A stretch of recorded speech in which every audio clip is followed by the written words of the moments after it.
Namasté à vous, chers amis téléspirituels.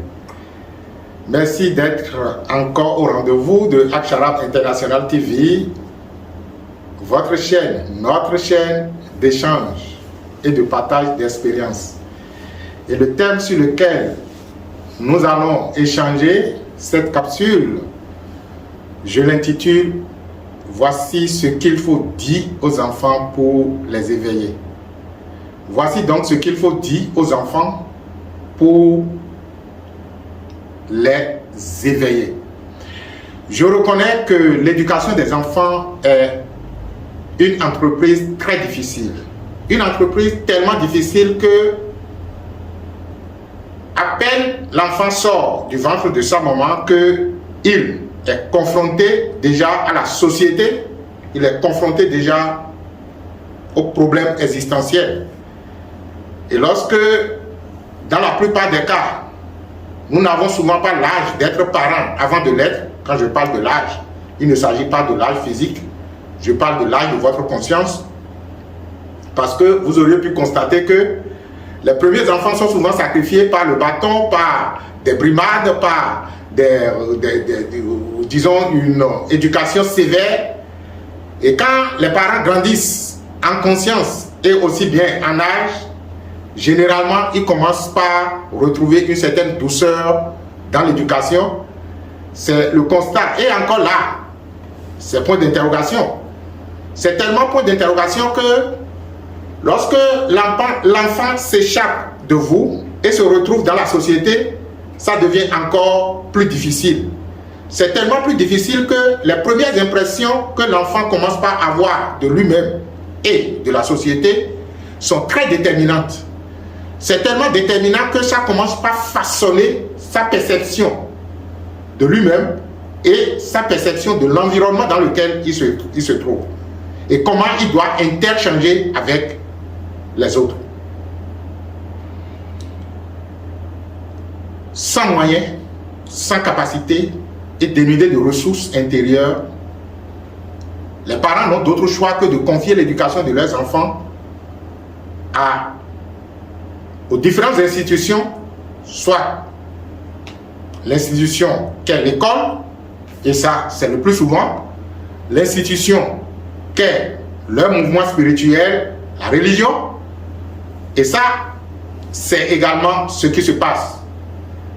Mais est-ce que nous sommes suffisamment sûrs que ce que nous voulions que notre enfant soit, l'éducation qu'il rencontre à l'extérieur et derrière même l'éducation que nous pensons lui imprimer est à la hauteur de ce que nous aurions souhaité qu'il soit? Je pense que s'il y a quelque chose qui nous sauve dans la vie, c'est ce qu'on appelle l'honnêteté et la sincérité envers soi. Mais très peu de personnes sont véritablement honnêtes et sincères pour comprendre que leur vie n'a pas été suffisamment vécue et espérer donc ne pas faire passer leur progéniture dans les mêmes labyrinthes qui aujourd'hui ont fait d'eux ce qu'ils sont pour ne pas suffisamment vivre comme ils devront l'entendre. Certaines personnes de bonne foi estiment que parce que ça n'a pas suffisamment marché pour eux, ils voudraient tout de même que pour leur enfant que ça marche de telle ou telle façon. Et là encore, dénudés de ressources, ils s'en prennent mal pour conduire encore leur progéniture dans un décor inespéré. Pour venir constater plus tard que également ça n'a pas bien marché pour l'enfant. Il est temps que l'humanité fasse un point à son niveau pour comprendre que les résultats que nous avons obtenus ne sont pas suffisamment satisfaisants. Et par conséquent, nous devons changer de direction. Nous devons tellement changer de direction que nous devons commencer par élaborer une autre forme d'éducation pour les enfants, pour espérer enfin que nous puissions avoir demain une humanité de paix, une humanité de concorde, une humanité d'harmonie, une humanité où les difficultés sociales, les problèmes existentiels pourront être réglés autrement. Je fais tout ce détour pour dire tout simplement que lorsque l'enfant naît et qu'on lui demande, par exemple, tu viens d'où? Il vous répondra naturellement à un certain âge, hein, surtout si après lui, il a vu d'autres venir, il vous dira que il était dans le ventre de maman et après, il est venu. Ok, d'accord, tu étais dans le ventre de maman, après tu es venu. Mais comment tu t'es retrouvé dans le ventre de maman? Les enfants suffisamment intelligents et qui savent déjà que c'est quand quelque chose se passe entre papa et maman que le ventre de maman commence par prendre du volume. Ils vous diront que c'est papa qui m'a mis dans le ventre de maman et son ventre était gros et après je suis sorti. Ils sont très intelligents, hein, les enfants, ils nous surveillent. Mais posez-lui la question de savoir, mais ok, d'accord, si papa t'a mis dans le ventre de maman et après le ventre de maman a grandi et puis a grossi et finalement tu es venu, mais tu étais où dans papa? Il va dire, ok, d'accord. Donc si vous pouvez déjà le conduire, ça c'est juste une approche, hein, que je donne. Ça peut ne pas être aussi systématique que ça, les réponses que l'enfant va donner. Je voudrais tout simplement que nous comprenions en tant que parents que nous avons un rôle très important. Un rôle tellement important que c'est nous qui élaborons la première perception de l'enfant au sujet de lui-même et au sujet de son environnement. Et là où le problème devient plus difficile, c'est que avant même que vous ne faites asseoir les bases de votre éducation, l'enfant est déjà en contact avec l'extérieur. Je me rappelle le premier jour où ma petite fille de, je ne sais pas, elle avait 3 ans dans le temps, hein, 3 ans ou moins. Elle a commencé la maternelle 1 et un jour, je l'ai entendu dire, en faisant le signe de la croix, Seigneur Jésus. J'ai dit, mais quelle est cette bêtise-là? Qui t'a dit qu'il y a un Seigneur qui s'appelle Jésus? Qu'il faut faire un signe de croix pour pouvoir donc dire que tu es en train de faire chose là. Je n'ai rien contre Jésus. Jésus a été véritablement un maître accompli et qui a fait de grandes choses pour l'humanité. Mais la façon dont on le traite aujourd'hui, la façon dont l'œuvre qu'il a accomplie à l'humanité est interprétée aujourd'hui, ça ne profite véritablement pas à l'humanité comme il aurait souhaité que cela profite l'humanité. J'ai très tôt dit de lui dire, on ne dit pas Seigneur Jésus, mais on dit le Seigneur que je suis. Si vous comprenez ma logique, vous allez comprendre que à partir du moment où l'enfant commence par comprendre qu'il y a un Seigneur ou qu'il y a un être qui est, dont l'entendement est supérieur à son entendement, qui l'aurait peut-être envoyé dans ce monde ou qu'il aurait une main mise sur sa destinée, et que ce Seigneur se retrouve être à l'extérieur de lui, l'enfant est perdu. Il est perdu parce que il lui serait très difficile après de comprendre que la vie ne se vit que par soi, pour soi et pour les autres. Tellement difficile que toutes les fois qu'il voudra parler de Dieu, de Seigneur ou de cette réalité suprême, son intention irait à l'extérieur de lui. Et lorsque vous avez une perception selon laquelle Dieu se trouve à l'extérieur de vous, vous ne pourriez jamais être en paix et en harmonie avec vous-même et vous avez déjà totalement perdu votre force intérieure. Donc je lui ai dit, on dit, Seigneur que je suis.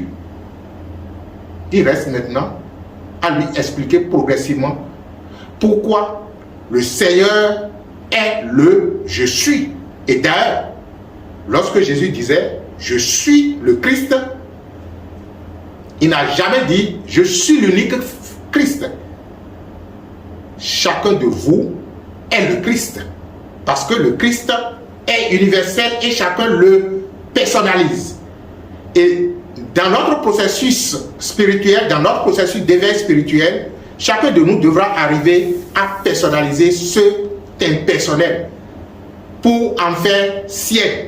Et chacun devra donc dire un jour, je suis en l'unité avec le Père. Celui qui m'a vu a vu le Père. Le Père est en moi et je suis dans le Père. Donc, ce qu'il faut dire aux enfants, c'est justement leur faire comprendre qu'ils ne sont pas de ce monde, qu'ils sont venus d'un monde qui est tout autre chose que ce monde physique avec ses aspirations. Vous êtes venus du royaume du Père, chers enfants. Et quand je parle du Père, c'est notre Père qui est l'unique Père de toute l'humanité et de tout l'univers. Nous sommes en unité avec ce Père. Et lorsque vous êtes venus de là-bas vers nous, nous vous aidons, nous vous accueillons, parce que nous sommes tous des êtres spirituels immortels en transition justement sur cette terre. Et il faudra donc, à partir du bas âge, leur faire comprendre que papa et maman ont fourni juste du matériel ou du matériau pour la construction du corps et que eux, infiniment grands, ils ont décidé d'habiter ce corps pour faire l'expérience des valeurs du royaume des cieux. Chers enfants, vous n'êtes pas de ce monde. Nous, vos parents, on s'est trompés. On a pensé qu'on était de ce monde. Nous avons couru derrière les aspirations matérielles. Nous avons couru derrière les combats inutiles. Cela nous a fatigués. Cela nous a laissé des rides au visage. Tout ça, ça nous a vieilli, en fait, comme vous le constatez. Mais pour garder votre jeunesse, si vous voulez être éternellement dynamique, vous devez comprendre que vous n'êtes pas de ce monde. Vous êtes venus justement dans ce monde pour pouvoir accomplir les merveilles du royaume du Père, notre Père céleste. Alors, il n'y a pas de Dieu en dehors de vous.